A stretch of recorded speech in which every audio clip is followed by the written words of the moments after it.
Go ahead. Keep moving forward. Can you see? Did you push me? Who pushed you?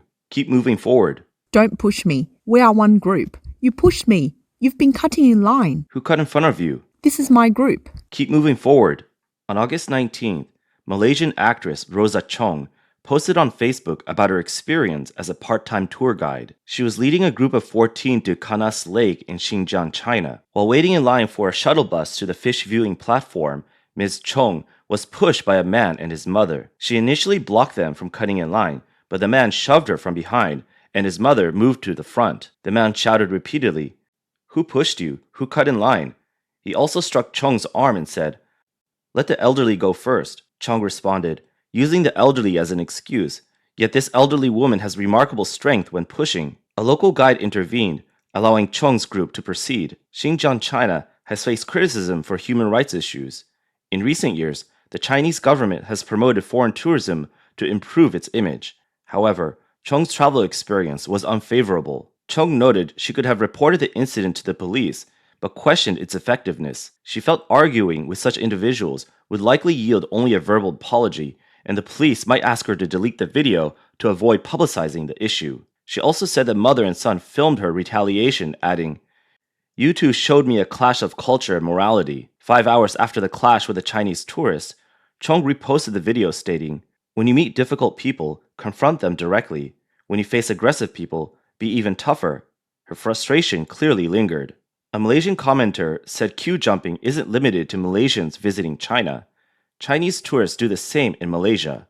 They noted incidents of Chinese nationals assaulting customs officers at Malaysian borders and others attacking people with knives on Malaysian streets, suggesting some Chinese believe their country's prosperity allows them to act without restraint. Regarding Rosa Chong's comment about experiencing a clash of culture and morality in China, expert Yue Shan said that before CCP rule, Chinese people were different. China has the longest civilization with a tradition of virtue. During the Republic of China, people were polite and women were graceful. However, after the CCP took power, movements like the Cultural Revolution destroyed traditional culture. Decades of indoctrination have left today's Chinese people as mere reflections of the CCP. Yue Shan added that the arrogance of some Chinese people is unrelated to national strength, noting that such behavior isn't seen in powerful countries like the United States. Most Chinese live in hardship, as former President Li Keqiang stated, with around 600 million earning about 1,000 yuan monthly, reflecting poor living conditions. Only a small privileged elite has gained wealth. A widely shared video shows a Chinese person cutting in line during passport checks at a Malaysian airport. A Malaysian immigration officer, spotting the attempt, told the traveler to queue up and return to the end of the line. Queue up. A local Chinese vlogger jokingly commented that the female immigration officer must have recently learned the phrase "wait in line" in Chinese, likely because of the increasing number of Chinese nationals entering Malaysia, forcing them to pick up the language.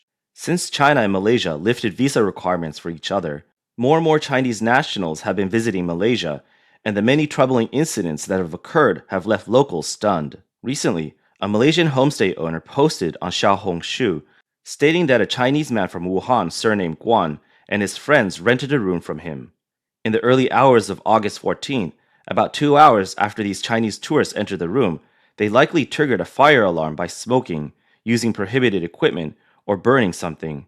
The automatic fire suppression system activated, flooding the house. This caused electrical shorts, damaging the ceiling, floor, TV, furniture, and bedding beyond repair.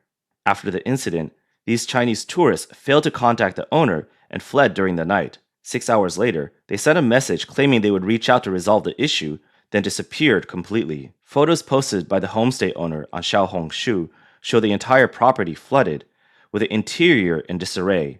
CCTV footage captured the guests leaving with their luggage at night. Another issue with some Chinese tourists abroad is their loud behavior. A widely shared video shows a group of Chinese women holding hands and dancing noisily in a Malaysian airport, prompting disapproving looks from bystanders. While not all Chinese tourists behave this way, those who do create a negative impression of Chinese travelers. After the video spread on Chinese social media, many netizens commented, "Such behavior brings shame overseas, so don't complain about disrespect. It's caused by these people. Chinese aunties are so disruptive everywhere. Noisy compatriots, you've gone too far. You are at this age. One spit should be enough, but you keep spitting. Ugh. Some behaviors from certain Chinese people today are shocking the world, such as spitting in public and littering, which have become common sights. A lady expressed her frustration with her experience in China. See, it's not a culture shock to me because I've been to China multiple times, but like, people be spitting everywhere. This is a street in Flushing. Gen Zs in China haven't seen China in the 1990s. Come to Flushing and you will see what China in the 1990s was like. Everything is for sale, street vendors everywhere, and people spitting on the ground. It's really shocking. This spitting has even made its way to America. Litter is everywhere in tourist spots, a common sight throughout China. 你看这个沟沟里面全是垃圾，我的天哪！ Look, this ditch is full of trash. Oh my goodness. The beach is covered in garbage. My gosh, look at this. Bottles everywhere, water bottles, ice cream wrappers, everything, and even watermelon rinds. 来吧，你们都瞅瞅吧。 Come on, everyone, take a look. Sometimes people need to have some manners. In this service area, instant noodle boxes are thrown everywhere. There are trash bins. Just throw your garbage in the bin after you're done. The vlogger observed that the children in the video, raised watching their parents behave this way, are unlikely to develop better manners. A Chinese tourist photographed a sign at a scenic spot in Jeju Island, South Korea, written entirely in Chinese. It stated that the park is a no littering park with no trash bins, requiring visitors to take their trash with them. 然后上面的再看全中文的。 Look, it's all in Chinese, specifically for Chinese tourists. When I saw it, I felt uncomfortable. Usually the signs here are either in all Korean or in Korean, English, Chinese, and Japanese, the 4 languages. But this one, entirely in Chinese, is clearly aimed at Chinese tourists, and everyone knows it's addressing the issue of littering. Recently, a Japanese guest house owner, Takuma Yamashita, posted a series of photos on social media showing the dirty and messy rooms left by Chinese tourists after checking out. Many Japanese people criticize the Chinese tourists for the lack of manners. While littering hasn't yet severely impacted others, many people in China have developed a habit of unreasonable behavior. Trash. I know many police officers. On August 19th, a woman in Huizhou, Guangdong province, got into an argument with staff at a McDonald's. A customer reported that around 8 p.m., a 41-year-old woman, Ms. Fang, argued with cleaning staff at a McDonald's in Huizhou, upset that leftover food from customers wasn't cleared promptly. She then went to the front desk to complain about the cleaner. Ms. Fang shouted loudly throughout the incident. McDonald's staff attempted to calm her, but she continued, using profanity, insulting those present, including in English. When a male customer intervened, Ms. Fang turned on him, demanding an apology. As he tried to call the police, she knocked his phone from his hand, prompting McDonald's staff to step in. She yelled at the staff, blaming the cleaner, and continued blocking the man's attempts to call the police. Ms. Fang claimed she would call the police herself, then rushed towards the man, pointing and insulting him. Fearing further escalation, the man left. After the man left, Ms. Fang told McDonald's staff she knew many police officers and kept berating those handling the dispute. When staff informed her the police had been called, she left, still cursing. The police later reported that Ms. Fang received a 5-day administrative detention. Ms. Fang later paid 2,000 yuan to the assaulted staff member. She then filed a complaint demanding a refund, claiming she was injured while resisting the police and seeking compensation for medical costs. Some netizens speculated that Ms. Fang might have connections with police, but as the incident escalated, the police could not protect her.